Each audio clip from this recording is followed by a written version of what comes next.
Oi, olá!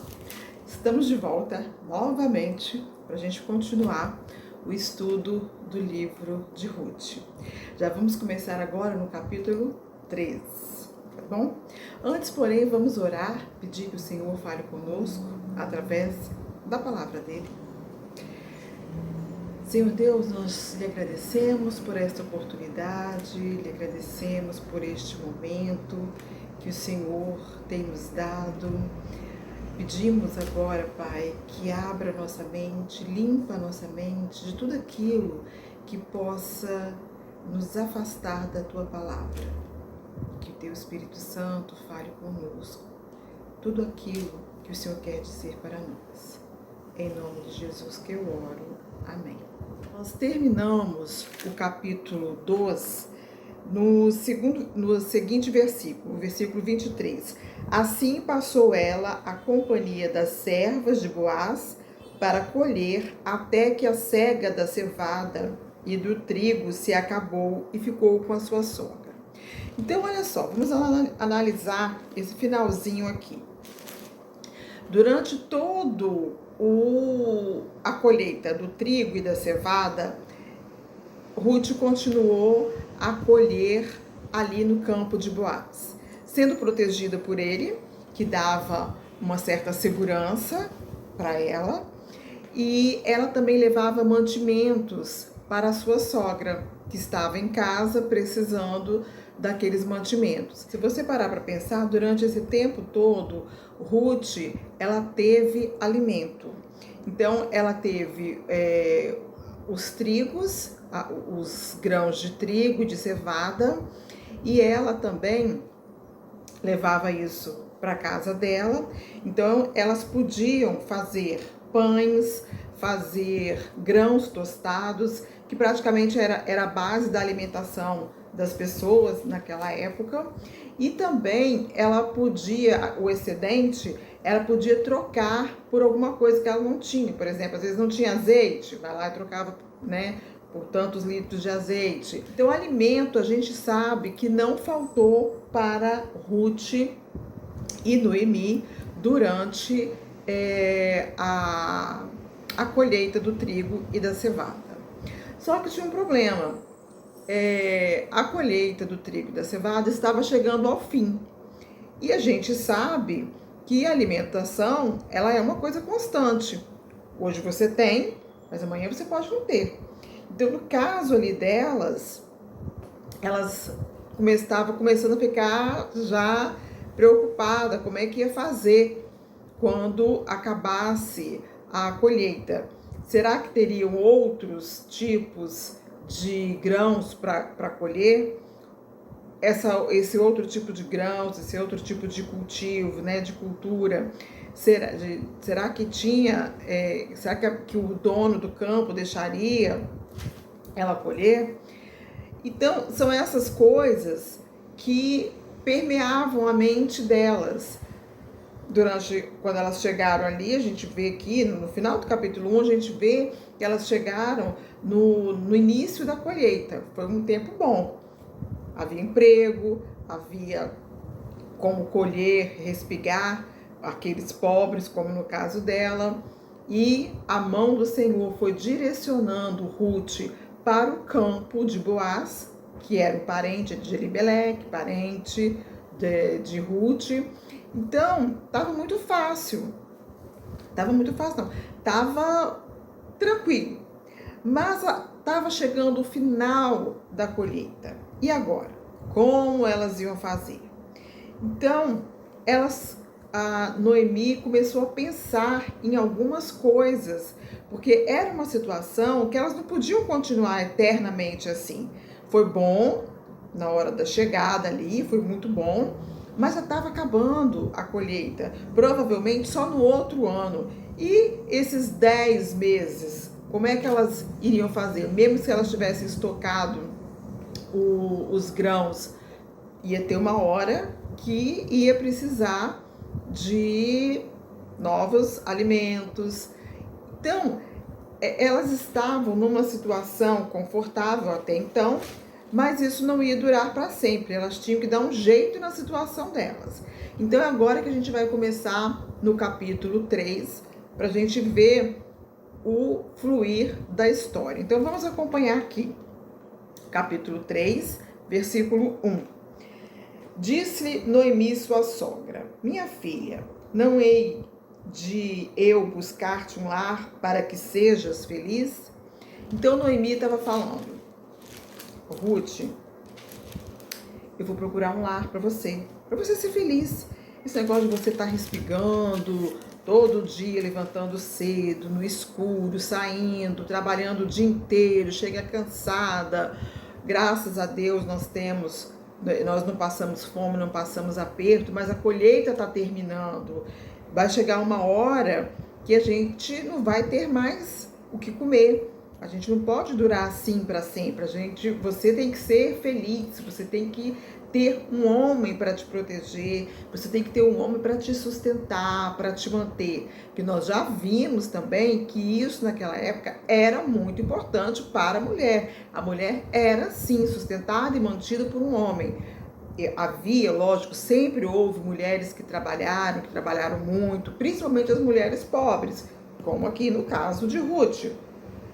Mas a regra geral eram os homens que faziam esse tipo de trabalho, esse tipo de papel de sustentar a mulher através do trabalho. Hoje a gente sabe que não é assim, já mudou a situação do trabalho. O trabalho não é só trabalho pesado, trabalho físico, nós temos o trabalho intelectual, nós temos um trabalho menos agressivo, que demanda menos força através das máquinas, da tecnologia, isso, da ciência, isso tudo veio depois de muito tempo. Mas nessa época que nós estamos estudando é uma época primitiva, nós temos que ter esse tipo de mentalidade. Então, para Noemi, a felicidade de Ruth estaria num casamento. E Ruth, então, falou para ela que ia ver isso para ela. Aí, quando você pensa, quando você estuda, lê esse versículo, eu imaginei o seguinte, que normalmente era assim, né? Naquela época, e ainda hoje em alguns países, em algumas culturas, ainda é assim. Os pais vão procurar casamento para os filhos com os outros pais, chega a um acordo, às vezes tem dote ou não, né? Então é desse jeito. Eu imaginava que Noemi ia fazer a mesma coisa com Ruth, ia até atrás de alguma pessoa para conversar com ele, para se casar com Ruth. Mas não é isso que ela vai fazer. Ela vai orientar Ruth para o casamento. Vamos continuar aqui, então, no capítulo do versículo 2. Olha só. Ora, pois, não é Boaz, na companhia de cujas servas estiveste, um dos nossos parentes? Eis que esta noite a limpará a cevada na eira. Então, a Noemi vai começar a orientar Ruth como fazer para se casar. Então ela pensa o seguinte, olha, Boaz, ele é um dos nossos parentes. Vocês já se conhecem, não é novidade quem é Boaz para você, quem é Ruth para Boaz, não é novidade. Então ele é um dos nossos parentes, ele é um dos nossos resgatadores. E esta noite eles vão limpar a eira. Porque era mais ou menos o seguinte, a colheita já tinha terminado. Então agora eles tinham que debulhar todo o trigo não, toda a cevada, e trigo também, que eram as duas coisas. Eles tinham que debulhar os grãos, tirar aquela palha, que normalmente eles passavam alguma tábua, alguma pedra por cima ali, ou até mesmo com os próprios pés, para os grãos saírem, né, se soltarem do ramo. Então ele se soltava, mas ele ficava com uma casquinha. Então essa casquinha era uma palha. Essa palha, ela deveria ser eliminada.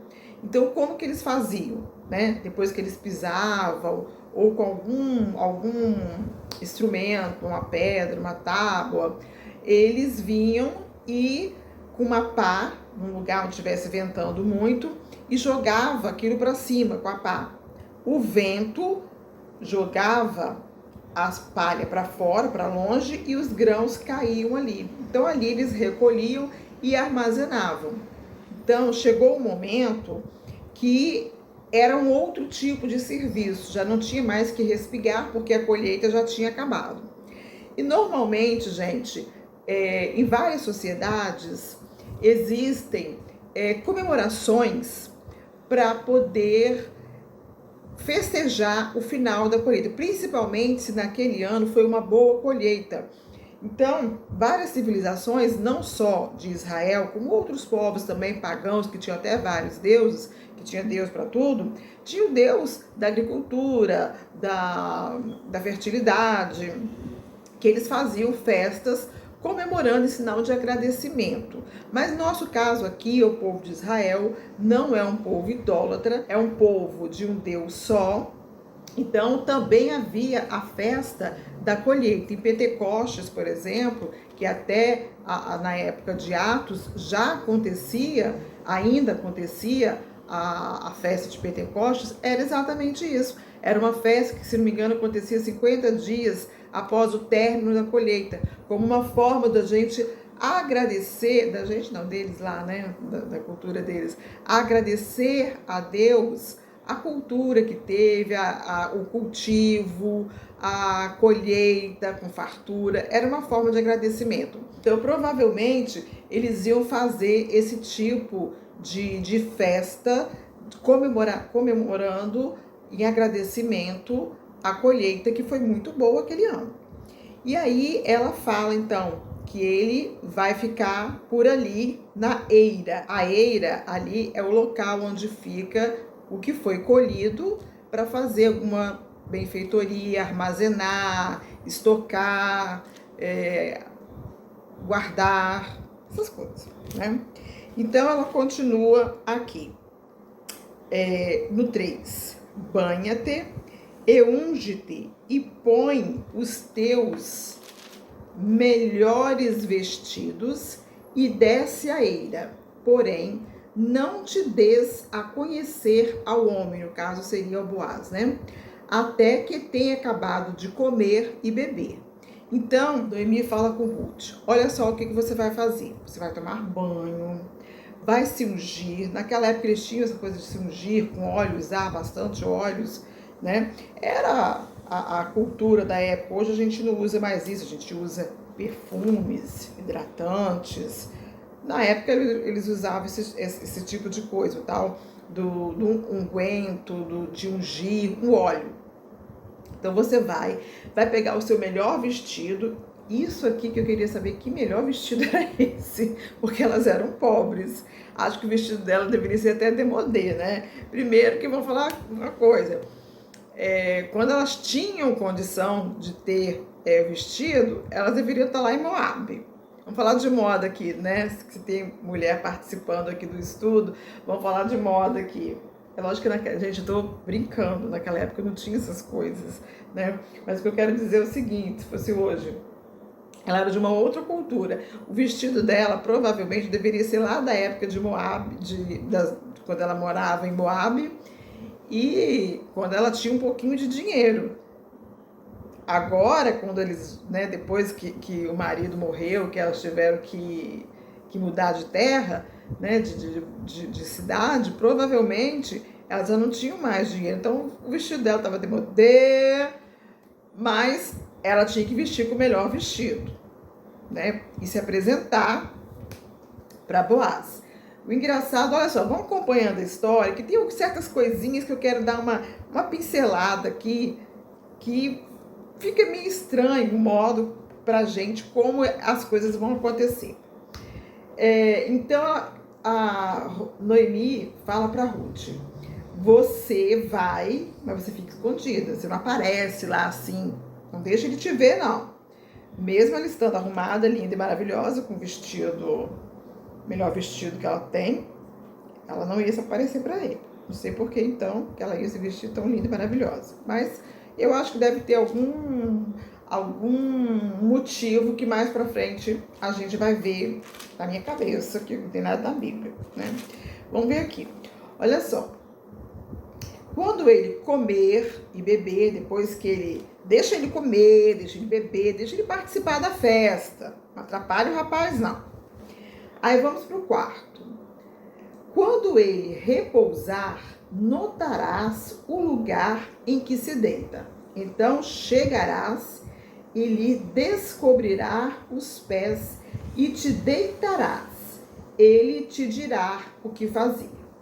Então Noemi fala o seguinte para Ruth: olha, ele vai comer, ele vai beber, ele vai se divertir, só que vai chegar uma hora que ele vai ficar cansado, ele vai ter que deitar, porque normalmente eles não iriam voltar para a cidade, que é onde eles moravam, eles tinham a cidade, as casas deles, e eles trabalhavam no campo, toda noite voltava, ia e voltava.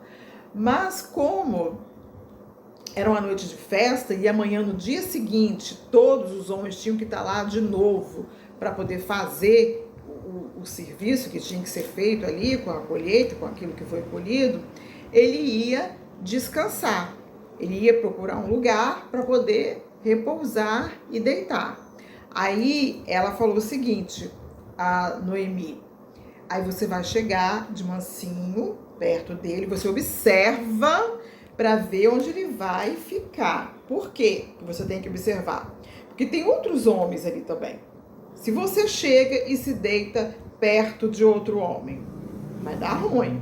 Então você tem que saber, não tira os olhos dele para você ver onde ele vai repousar. E aí você vai chegar lá de mansinho e vai descobrir os pés deles. Porque eles usavam umas túnicas, umas capas, uns mantos, que isso era comum entre eles lá, porque eles usavam aquilo como próprio lençol. Hoje nós temos roupa para dormir, roupa para sair, roupa para igreja, roupa para festa, roupa para tudo. Naquela época não tinha essas coisas. Era uma roupa que era para tudo. E até mesmo, no caso dele dormir, ele pegava aquele manto, se cobria com aquilo. Então, provavelmente, é isso que Noemi está falando. Você vai, descobre os pés dele e deita-se ali aos pés dele. Vamos ver aqui o último versículo que a gente vai estudar hoje. Respondeu-lhe Ruth: tudo quanto me disseres farei. E Ruth falou, acho que a Ruth ficou sem me entender assim, né? Porque não era uma coisa do costume dela. Mas deve ter falado assim, tá, eu vou fazer, de repente é costume daqui, não sei, né? Mas eu quero, antes da gente finalizar, eu quero fazer duas considerações. A primeira é o seguinte: por que motivo, razão, circunstância, Noemi sabia que isso ia acontecer? Porque nós já sabemos que Noemi era dali. Então Noemi provavelmente já sabia que Elimeleque fazia o mesmo tipo de coisa. Quando terminava a agricultura, eles iam ficar por ali, festejava, bebia, comia, dava sono, né? E ficava por ali. Então ela já sabia que provavelmente isso também iria acontecer naquela noite que já tinha terminado a colheita. E uma outra consideração que eu queria ponderar aqui com vocês é o seguinte: é um tipo de coisa que nós não encontramos na Bíblia, nenhuma outra parte da Bíblia, principalmente no Velho Testamento e no Novo também, esse tipo de meio que Noemi estava sugerindo que Ruth fizesse. Chegar, se deitar perto do homem, descobrir os seus pés e deixar que ele tomasse conta da situação. Que tomar conta da situação é isso? Será que estava envolvendo sexo, relação sexual, onde ele iria conduzir Ruth a uma relação sexual?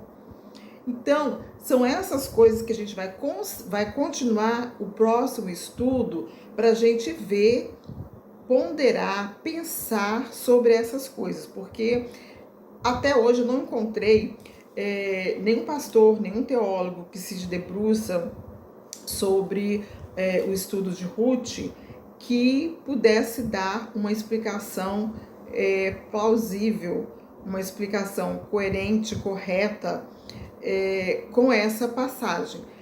Todo pastor que eu vejo explicando, falando sobre isso, eles sempre ficam receosos quando chegam nessa parte. Por que será que por que será que Noemi vai colocar Ruth numa situação tão vulnerável assim? Então, nós vamos continuar no decorrer do estudo, nós vamos continuar vendo o que vai acontecer e vamos fazer algumas considerações, vamos conversar, ponderar sobre essas atitudes do que vai acontecer. Então, eu peço ao Senhor novamente que continue abrindo a nossa mente para que fale conosco e até o próximo estudo.